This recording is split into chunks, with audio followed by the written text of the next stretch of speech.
নমস্কার বন্ধুরা, বাংলার ইনভেস্টর ইউটিউব চ্যানেলে আপনাদের সকলকে স্বাগত জানাই। চ্যানেলে প্রথমবার এসে থাকলে চ্যানেলটা অবশ্যই সাবস্ক্রাইব করে রাখবেন এবং তার সঙ্গে সঙ্গে পাশে থাকা বেল আইকনটা টিপে অল অবশ্যই সিলেক্ট করে রাখবেন। আজকেও যদি দেখেন এই নিফটি ফিফটি এটা 0.35% বেড়ে বন্ধ হয়েছে।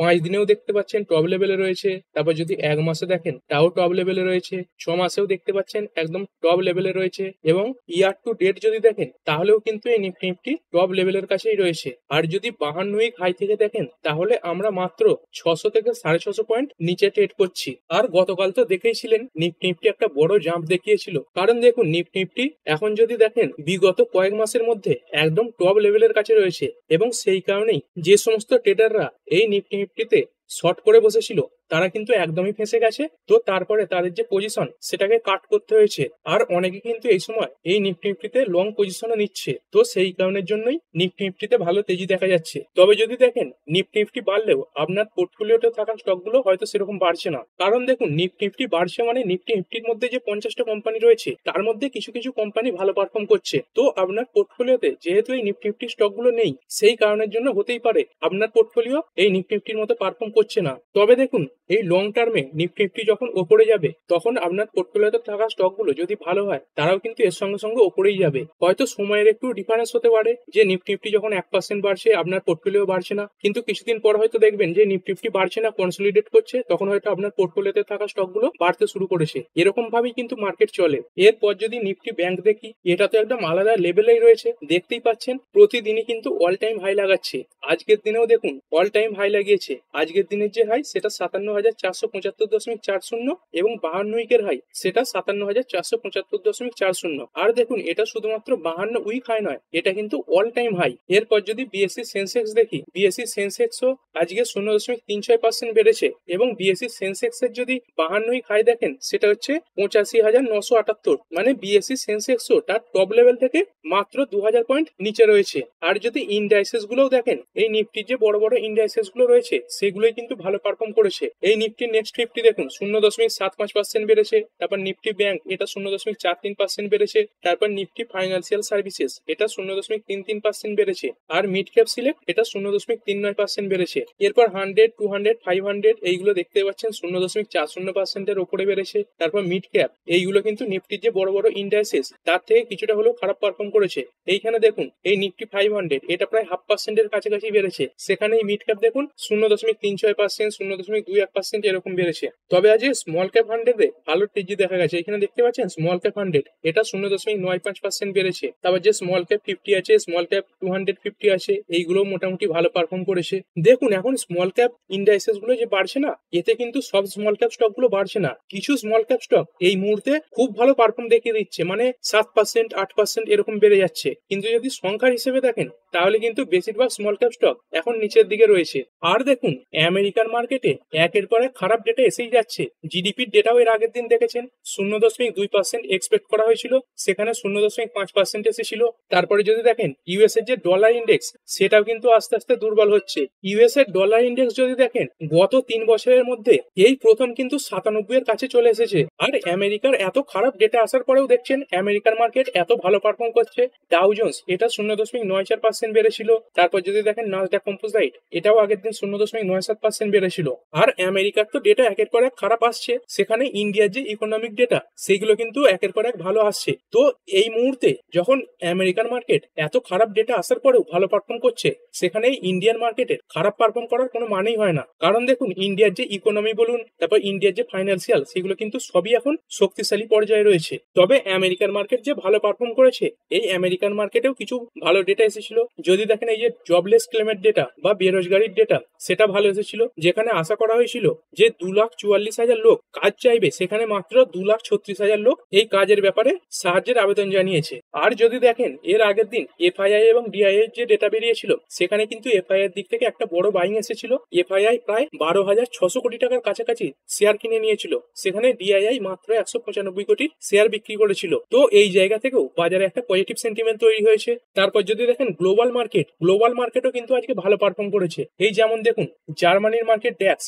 এটা এটা 0.70% বেড়েছে। তারপর ফুটসি এটা 0.64% বেড়েছে। তারপর ক্যাক 40 এটা 1.31% বেড়েছে। ইউরোস্টক্স এটা 0.95% বেড়েছে। তারপর জাপানের মার্কেট দেখতে পাচ্ছেন প্রায় 1.5%-এর কাছাকাছি বেড়েছে। এবং কিছু মার্কেট আজকে খারাপ পারফর্মও করেছে, যেমন এই সাউথ কোরিয়ার মার্কেট কোসপি এটা 0.77% পড়ে গেছে। তারপর যদি দেখেন হ্যাংসেং এটা 0.61% পড়েছে। তারপর এই সাংহাই ইন্ডেক্স এটা 0.70% পড়েছে। কিন্তু বেশিরভাগ যে ইউরোপিয়ান মার্কেট সেগুলো কিন্তু ভালোই পারফর্ম করেছে। এছাড়াও যদি দেখেন এই ট্রাম্পের কিছু বক্তব্যের কারণে আজকে মার্কেট বেড়েছে। ট্রাম্প তো এর আগেই দাবি করেছেন যে চীনের সঙ্গে তাদের যে ট্রেড ডিল সেটা কমপ্লিট হয়ে গেছে, এবং এই মুহূর্তে তিনি বলছেন ইন্ডিয়ার সঙ্গে তাদের যে ট্রেড ডিলের কথাবার্তা সেটা চূড়ান্ত পর্যায়ে চলে এসেছে এবং এই মুহূর্তে একটা ট্রেড ডিল হয়ে যেতে পারে। এছাড়াও যদি দেখেন আমেরিকাতে এই রেট কাটের একটা সম্ভাবনাও দেখা যাচ্ছে। অনেকে মনে করছেন এই জুলাই মাসে আমেরিকাতে একটা রেট কাট আসতে পারে, তো যেই কারণের জন্য আমেরিকান মার্কেটও 9 মাসের হাই লাগিয়ে দিয়েছে। আর এটা তো জানেন আমেরিকান মার্কেট যেরকম পারফর্ম করবে তার কিছু কিছু বাকি যে দেশগুলো রয়েছে তারাও সেরকম কিছু পারফরমেন্স দেখায়। আর যেহেতু আমেরিকান মার্কেটও বিগত কয়েকদিন ধরে ভালো পারফর্ম করছে, তারপর ইন্ডিয়ার যে ইকোনমি সেটাও যথেষ্ট শক্তিশালী আছে, তো সেই কারণে এই যে বড় বড় ইন্ডাস্ট্রিজ গুলো রয়েছে সেগুলো ভালো বাড়ছে। কারণ দেখুন এই যে মিড ক্যাপ স্মল ক্যাপ এতে কারা বেশি টাকা লাগায়? এতে ছোটখাটো ইনভেস্টর, তারপর যে ছোটখাটো ইনস্টিটিউশন তারাই কিন্তু টাকা লাগায়। আর সেইখানে যদি দেখেন এই বড় বড় ইনস্টিটিউশন তাদের যে ক্যাপিটাল সেটা 5 বছরে ডবল করতে চায়, তো তারা কিন্তু এই নিফটি ফিফটির মতো বড় কোম্পানি, তারপর সেন্সেক্স এর মধ্যে যে কোম্পানিগুলো রয়েছে সেই কোম্পানিগুলোতে টাকা লাগায়। সেই কারণের জন্যই দেখতে পাচ্ছেন এই লার্জ ক্যাপ স্টক গুলোতে বড় বাইং আসছে। আর এই যে বড় বড় ইন্ডাইসেস এই নিফটি নিফটি, তারপর সেন্সেক্স, তারপর ব্যাংক নিফটি এইগুলোই ভালো পারফর্ম করছে। এরপরে কিছু স্টক নিয়ে আলোচনা করব। আজকে তো প্রথমে সবার র্যাডারে এই জিও ফাইন্যান্সিয়াল সার্ভিস এটা ছিল। আজকের দিনে যদি দেখেন এই জিও ফাইন্যান্সিয়াল সার্ভিস এটা 3.68% বেড়েছে। তো কোম্পানি কেন বেড়েছে তার আগে কোম্পানি কি বিজনেস করে সেগুলো একবার দেখে নেবো। এইখানে দেখতে পাচ্ছেন কোম্পানির যে বিজনেস সেগুলো রয়েছে জিও ইন্স্যুরেন্স ব্রোকিং লিমিটেড, তারপর জিও পেমেন্ট সলিউশন লিমিটেড এবং জিও পেমেন্ট ব্যাংক লিমিটেড। আর এই জিও ফাইন্যান্সিয়াল সার্ভিস এই যে সাবসিডিয়ারি গুলো রয়েছে এর মধ্যে বিভিন্ন সার্ভিস প্রোভাইড করে থাকে। যদি দেখেন বিভিন্ন ধরনের যে ইন্স্যুরেন্স প্ল্যান সেইগুলো প্রোভাইড করে থাকে, তারপর যে ব্যাংকিং সার্ভিস সেইগুলোও এই জিএফএস প্রোভাইড করে থাকে, তারপর যে পেমেন্ট সলিউশন এইগুলো এই জিও ফাইন্যান্সিয়াল সার্ভিস দিয়ে থাকে, তারপর কোম্পানিটা লোনের কাজও করে থাকে এবং ফাইন্যান্সের কাজও করে থাকে। এছাড়াও যদি দেখেন এই কোম্পানিটা আরো নতুন নতুন বিজনেসে এন্ট্রি নিতে চলেছে। এই কিছুদিন আগেই কভার করেছিলাম এই জিও ফাইন্যান্সিয়াল সার্ভিস ব্ল্যাক রকের সঙ্গে মিলে যে মিউচুয়াল ফান্ডের কারবার করতে চলেছে তাতে যে লাইসেন্স লাগে সেটা সেবির তরফ থেকে পেয়ে গেছে। আর যদি দেখেন আজকের দিনেই একটা ব্রেকিং নিউজ এসেছে এই জিও ব্ল্যাক রক এই যে ব্রোকিং বিজনেস তারা সেবির তরফ থেকে ছাড়পত্র পেয়ে গেছে। তো এরপর এই কোম্পানিটা কোন বিষয়ে ছাড়পত্র পেয়েছে? দেখুন স্টক ব্রোকার এই বিষয়ে ছাড়পত্র পেয়ে গেছে। মানে এরপর থেকে এই জিও ব্ল্যাক রক এই ব্রোকিং এরাই স্টক ব্রোকারের কাজও করে থাকবে। মানে ইন্ডিয়ান মার্কেটে যেমন দেখেছেন এই গ্রো, জিরোদা, আপস্টক্স, তারপর যে কোটাক সিকিউরিটি এই ধরনের যে ব্রোকার গুলো যেরকম কাজ করে থাকে, মানে একটা ব্রোকিং সার্ভিস প্রোভাইড করে থাকে, তো সেই কাজটাই এবার এই জিও ফাইন্যান্সিয়াল সার্ভিস এরা করে থাকবে। আর দেখুন কোম্পানিটা যে এত বাড়ছে, কোম্পানির কিন্তু এখনো এই তাদের বিজনেস থেকে প্রফিট তারপর রেভিনিউ এইগুলো আসতে শুরু করেনি। এইখানে দেখতে পাচ্ছেন কোম্পানির যে সেলস সেটা মাত্র 493 কোটি, 438 কোটি।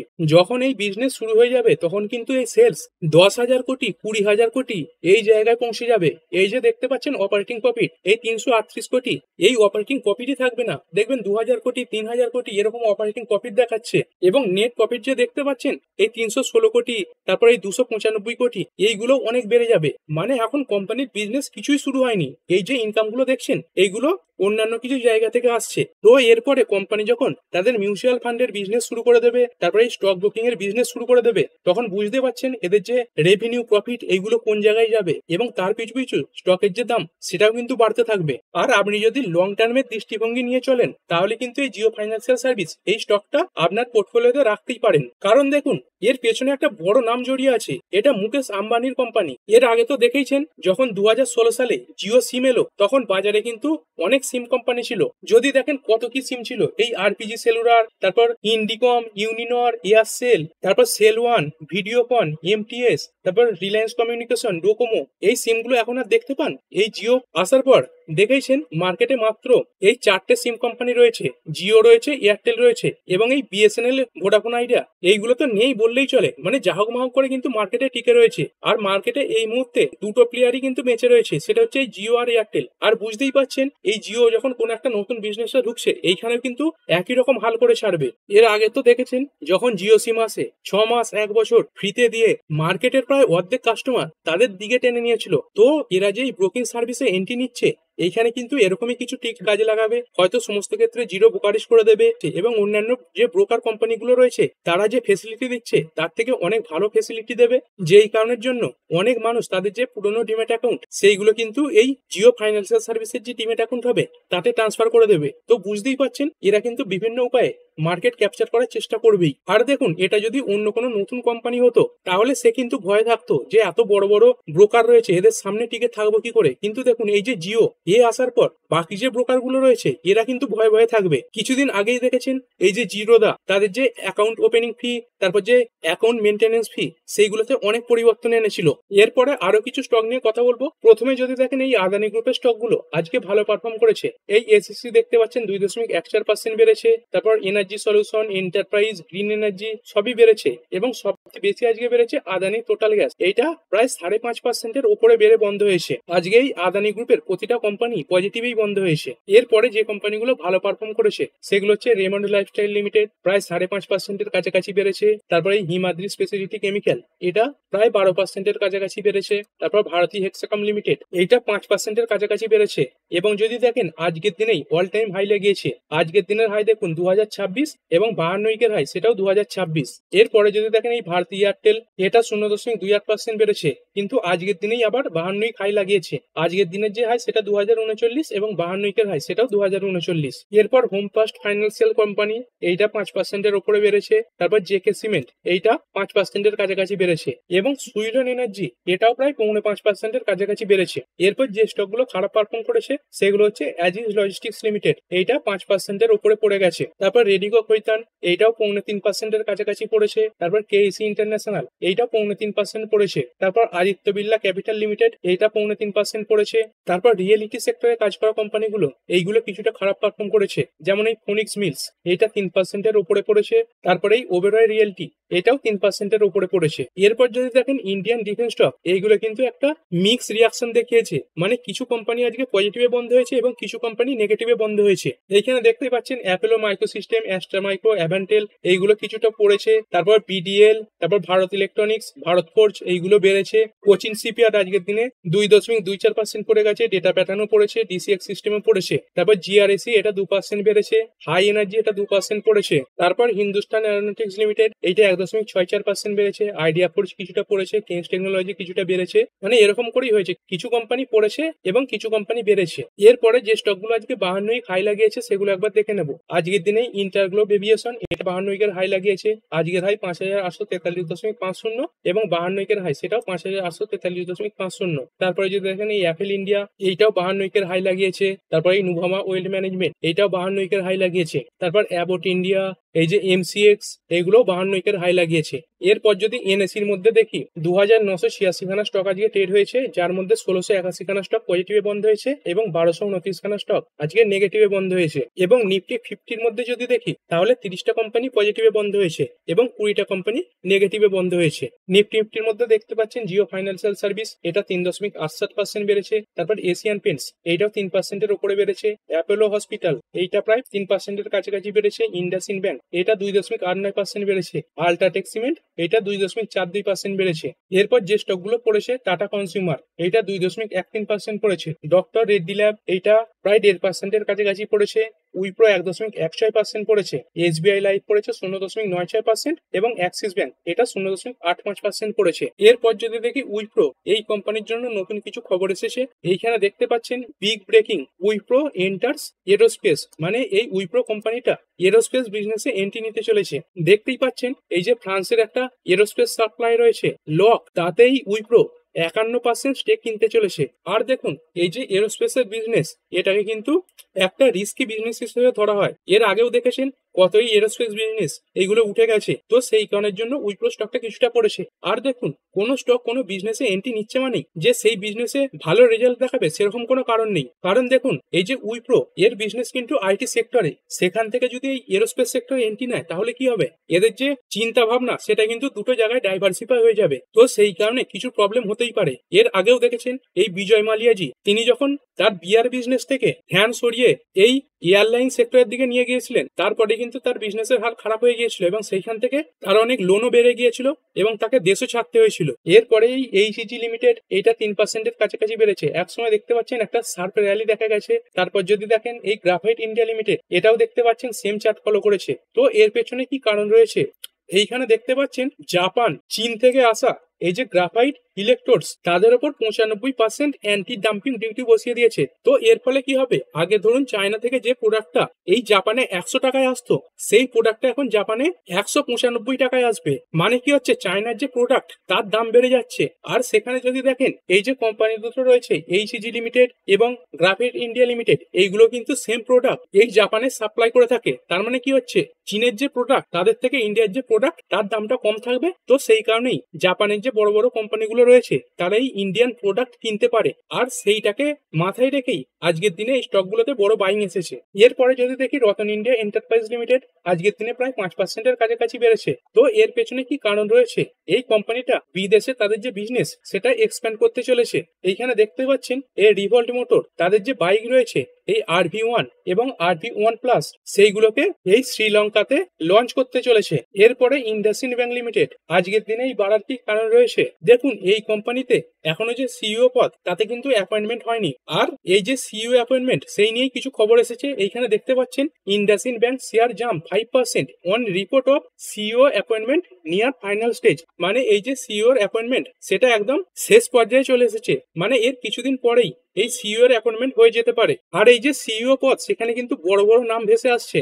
এইখানে দেখতে পাচ্ছেন এর আগে এই যে অ্যাক্সিস ব্যাংকের রাজীব আনন্দজি ছিলেন, অনেকে মনে করছেন ইনি কিন্তু এই সিইও পদে বসতে পারেন। এবং এনার সঙ্গে সঙ্গে আরো দুটো বড় বড় যে গ্রুপ তাদের কিছু ব্যক্তির নামও ভেসে আসছে। যেমন দেখতে পাচ্ছেন এই এইচডিএফসি ব্যাংকের যে রাহুল শুক্লাজি ছিলেন, অনেকে মনে করছেন ইনিও বসতে পারেন। এবং অনেকে মনে করছেন এই বাজাজ ফাইন্যান্স এর যে অনুপ সাহা, তিনিও এই সিইও পদে বসতে পারেন। তবে দেখুন এখনো পর্যন্ত এই যে রাজীব আনন্দজি, এনার নামই কিন্তু এগিয়ে রয়েছে। এরপরে যদি দেখেন এই একজন নোবেল ইন্ডিয়া লিমিটেড, এই স্টকটা আজকের দিনে 7%-এর উপরে বেড়েছে। তো এর পেছনে কি কারণ রয়েছে, দেখুন এটা একটা পেন সেক্টরে কাজ করা কোম্পানি এবং ইন্ডিয়াতে কম্পিটিশন এতই বেড়ে গেছে। তো সেই কারণের জন্য এই একজন নোবেল ইন্ডিয়া এরা তাদের যে ইন্ডিয়ার বিজনেস রয়েছে সেটা অন্য কাউকে বিক্রি করে দিয়ে আপাতত ইন্ডিয়ান মার্কেট থেকে এক্সিট নিতে চাইছে। এবং এই যে বায়ারের নাম সেটা সামনে চলে এসেছে এবং এই কোম্পানিটা অফিসিয়ালি কিন্তু সেটা অ্যানাউন্সও করে দিয়েছে। এইখানে দেখতে পাচ্ছেন Akzo Nobel share jump 10% after promoters announce India business